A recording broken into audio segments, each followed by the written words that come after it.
સુરતમાં આમ આદમી પાર્ટીના કોર્પોરેટર સામે એસીબી દ્વારા કાર્યવાહી કરવામાં આવી છે। કોર્પોરેટર વિપુલ સુહાગિયા સામે એસીબીમાં ફરિયાદ હતી।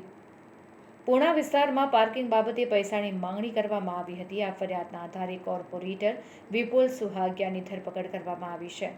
મહાનગરપાલિકાના પૂણા ગામ વોર્ડ 2 આમ આદમી પાર્ટીના કોર્પોરેટરો સામે એન્ટી કરપ્શન બ્યુરોમાં લેખિત ફરિયાદ કરવામાં આવી છે।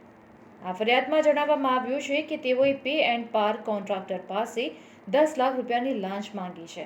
કોર્પોરેટર જીતેન્દ્ર કાછડિયા અને વિપુલ સુહાગિયા સામે લેખિત ફરિયાદ કરવામાં આવી છે।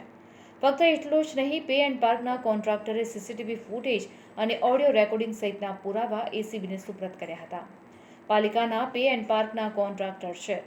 6 માર્ચ 2024ના રોજ મગોગ ટીપી સ્કીમ નંબર 53માં આવેલા મલ્ટી લેવલ પાર્કિંગમાં વિપુલ સુહાગિયા અને અન્ય કોર્પોરેટર જીતુ કાછડિયા રાઉન્ડ મારવા માટે આવ્યા હતા।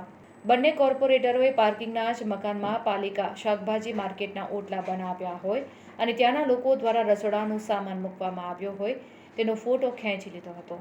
તેઓએ ગેરકાયદેસર દબાણની તકરાર ઊભી કરી, ત્યારબાદ તેઓ 11 લાખ રૂપિયામાં મામલો પતાવવાની વાત કરી હતી। કોન્ટ્રાક્ટર દ્વારા લાંચ આપવાની ના પાડવામાં આવી હતી, જેથી તેઓએ પાલિકાના અધિકારીઓને બોલાવ્યા હતા।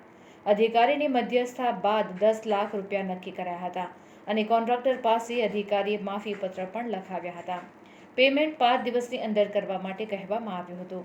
જો કે અરજી થયા બાદ એન્ટી કરપ્શન બ્યુરોએ ફરિયાદ નોંધીને ધરપકડ હાથ ધરી છે। રિપોર્ટર સુનિલ ગાંજાવાલા, સુરત।